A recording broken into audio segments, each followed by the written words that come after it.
Welcome to Yoga and Coffee with Blackbird.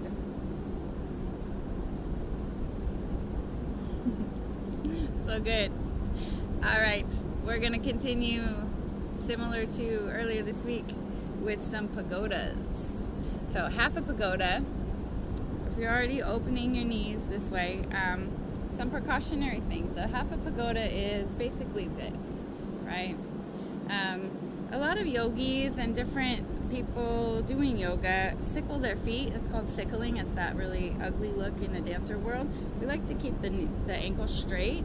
I think if you can keep the ankle straight, then it doesn't strain the muscles in the side of like your brevis and whatnot on your ankle. So try to keep it straight. If it hurts your lower back, present your leg on a platter, a little bit lower, so that you can raise your vibration and align your spine. That's part of what this is. So it's about opening the hips sideways, but then also with your knees.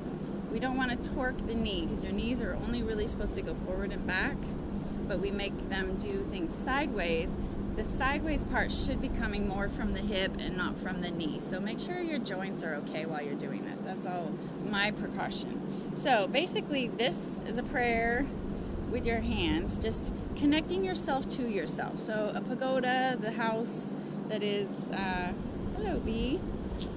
The pagoda, you know, is the house, the temple, the top of the temple.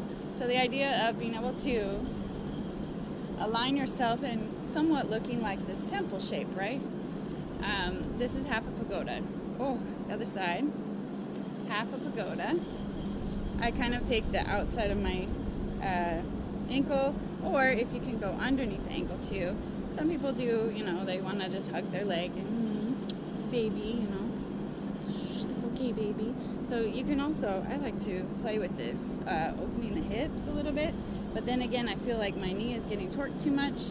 I'll go underneath so I can support the knee a little bit better. I like that better. And then make sure you're not sickling your ankle because it's not great for your ankles. So,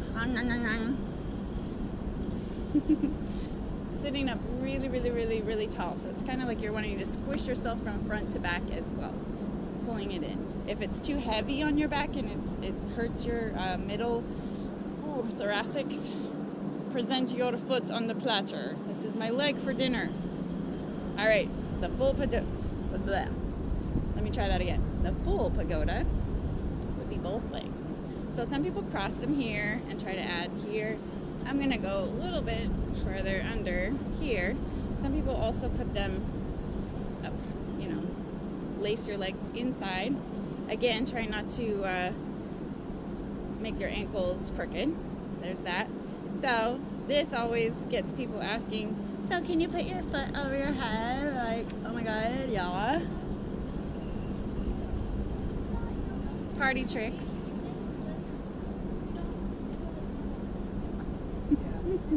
Now we're just showing off. Alright, so after I'm done with that, I like to do one other direction. So if we turn one leg the other way, then you're in a little S shape, which is also fourth position in Martha Graham. Making sure your ankle, your foot is as close to you as possible while you lay back. That's the idea. I'm going to turn it a little bit more sideways so that you can see what I'm doing sideways.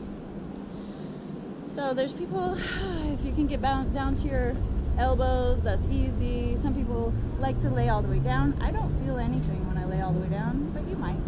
So there's different options. I like to be up here, but the big difference is where my ribs are. So if you're sticking your ribs out to the ceiling or torquing sideways, you're not going to get the stretch in the hamstrings. So if you flatten yoururself down and then take your ribs and push them down to the floor, then you start to feel it in front of your hip sockets.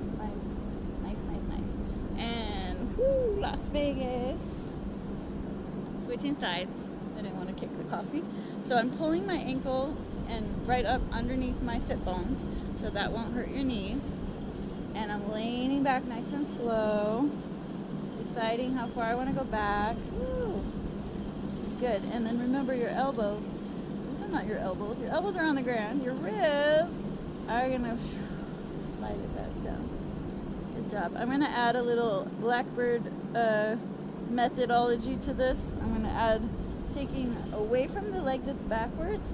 I'm gonna take my other arm, go opposite, and I'm gonna go looking for my foot underneath my armpit. There's my foot. Nice little twist. And then I'll do a full Las Vegas, woo, to try the other side. So the leg that's inward, you're gonna go toward that side. So away from the side that's backwards. Otherwise it's kind of difficult to try and twist yourself up the other way. So this is like a Blackbird pretzel, I guess I would call it. And I'm looking for my foot.